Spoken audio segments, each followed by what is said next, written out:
think that there's always a word of caution that has to be issued. And that word of caution is that be careful of what you allow yourself to be impressed with. Now, we are all impressed with your credentials, with your academic achievements, and you have every right to be impressed with your accomplishments. But I want to say to you that don't let you be the most impressive person that you know. And the reason for that is this. The moment we allow ourselves to be impressed with ourselves, we become complacent. And what already exists becomes our lifetime goal. And we no longer strive to achieve the things that lie ahead of us.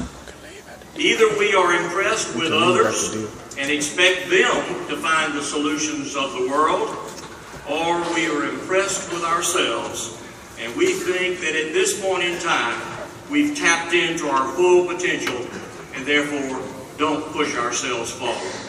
So my advice to you on that is, be sure that even though you are impressive and you are impressed, be careful about the things that impress you. Now, the field that you have chosen is a noble and worthwhile one, and the manner that many of you will pursue your degree and your profession will make you even more dignified. But even so, I believe you should remain a person of reserve and a person of humility. And that, of course, goes for everyone, no matter what their station in life, no matter what the degrees they may achieve. And though you've earned a distinguished degree from one of the best institutions in our country, Morehouse School of Medicine,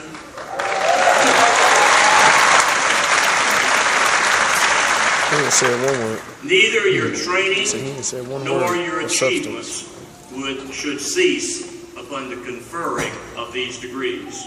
If you hope to do the greatest good and have the most prolific career, which I think should be the goals of all of you, then you cannot afford to be content with your current accomplishments. Because looking back on today from many years in the future, I hope that you will not simply refer to this as your glory days. You know, some of us always look back and say, those were the good old days. They've forgotten the long hours of study, the late nights that you spent, the time that you had to say no to others who wanted you to go and do things that might have been much more pleasurable, and you devoted yourself to it. But I want, as you look back, that this would be the beginning of a crescendo of sagas trumpeting your life's passion. Now, Jackie Robinson once reflected on his profession. He said this: baseball is like a poker game. Nobody wants to quit when he's losing, and nobody wants you to quit when you're ahead. Now, I can assure you that the same mantra applies to your profession. Your parents, your state, your communities, none of us want you to quit while you're ahead. By the way, right now you're ahead. So march forward from this commencement and do even greater things. I also want to encourage you to not be so easily impressed with salaries and prestige that others in the medical field might enjoy. And the reason I say that is because many times that is simply associated with the location in which they exercise their profession or the specialties that they may seek and pursue. I'm told that 73% of this year's graduating class is going into the primary care specialty.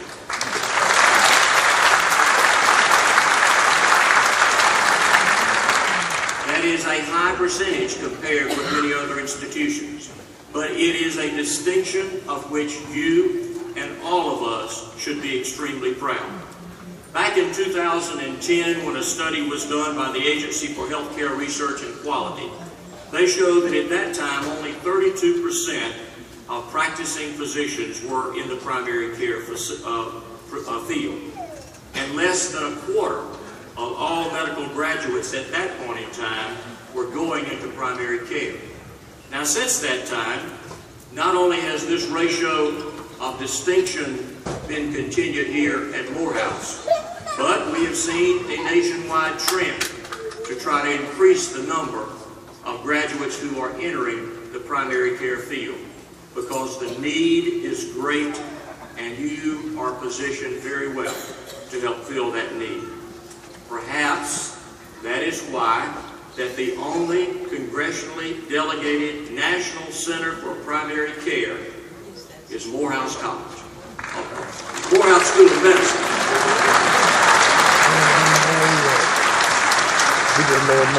And that brings more than just that distinction. As your faculty and your staff will tell you, it brings financial resources to help you do even more and do even better. And we are very proud of that distinction that this institution has. Now, you're going out to work also in an area which will distinguish you from many others. That is, you're going to be serving, many of you, in underserved areas of our state. I'm told that as many as 85% of all Morehouse graduates serve in designated underserved areas in our state and in other places in this country. Now, this type of career of serving in primary care and in underserved areas is going to require long hours. It may not be as financially rewarding as perhaps others who pursue other specialties, but I believe that the people that you see, the care that you give, will enrich you in ways far beyond those other forms of reward. I think Booker T. Washington put it best when he said this: "No man who continues to add something to the material, intellectual, and moral well-being of the place in which he lives is left long without proper reward." Now, I further say to you this: don't be easily impressed by the status quo, because the realm of medicine is one where it is constantly changing. And I believe that you will be a part of that ever-increasing embrace of preventive medicine, things that will keep us healthier rather than simply treating our ailments. But even as these advancements proceed forward, there is still much ground that your generation is going to cover. New remedies, cures that we've never thought about before, innovative technology, and more effective techniques to deal with diseases. I encourage you then to strive beyond the status quo. So therefore, I encourage you not to settle for what you've read in your textbooks or heard in your lectures, as great and stimulating as I'm sure they were.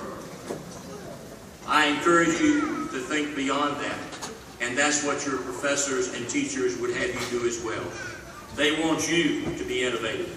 You are graduates of Morehouse School of Medicine. You are more than a collection of opinions and thoughts of others.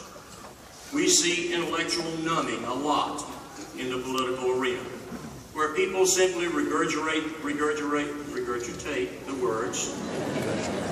My tongue's, it is early.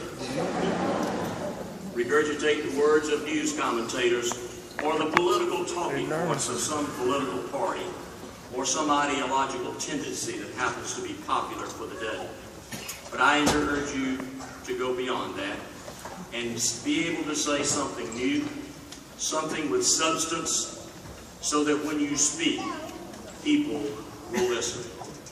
Here again, in the words of one of the famous people in our country, George Washington Carver, he said this: "No individual has any right to come into the world and go out of it without leaving behind him distinct and legitimate reasons for having passed through it."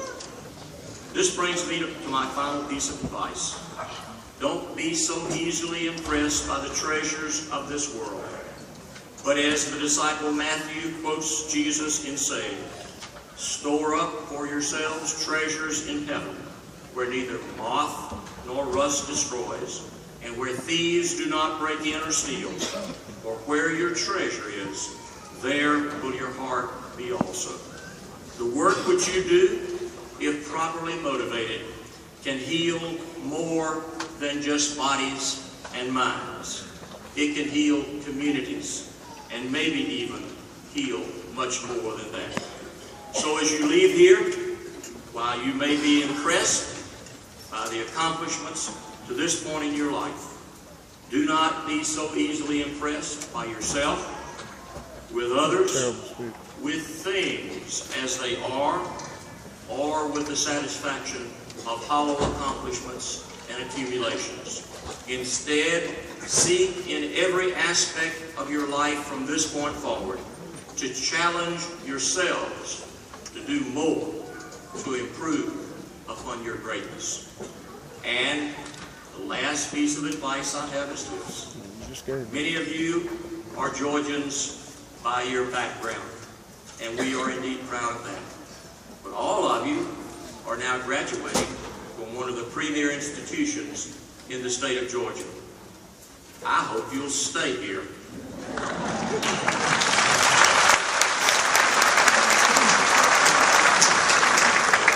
Our state needs you.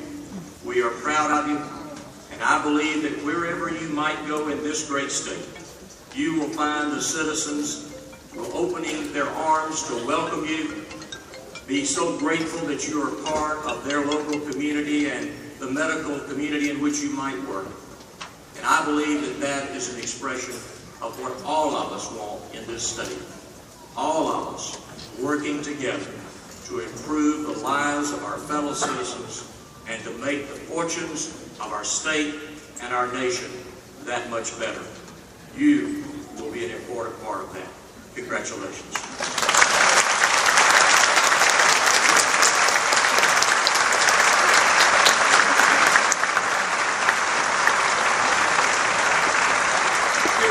Another round of applause, please. Thank you.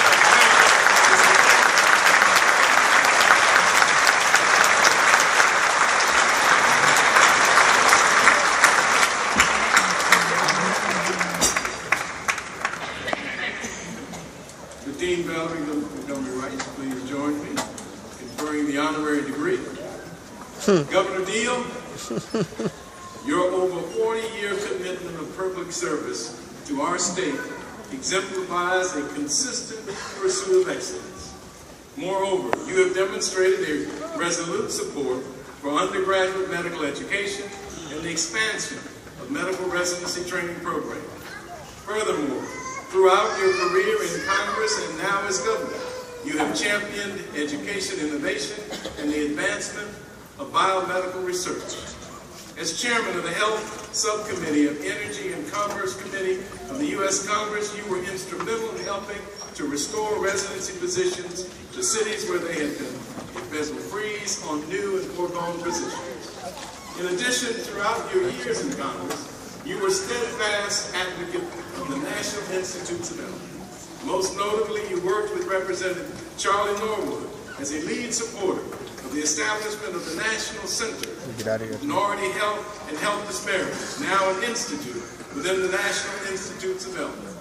You were also a strong supporter of strengthening the Research Centers and Minority Institutions program, which over the years has helped to significantly enhance the research capacity and infrastructure of Morehouse School of Medicine, as well as other minority-serving health profession training schools. For your numerous political achievements at the highest level of public office, and for your sincere commitment to advancing medical education, public health, and biomedical research, Morehouse School of Medicine is pleased to confer the degree of Humane Letters upon you.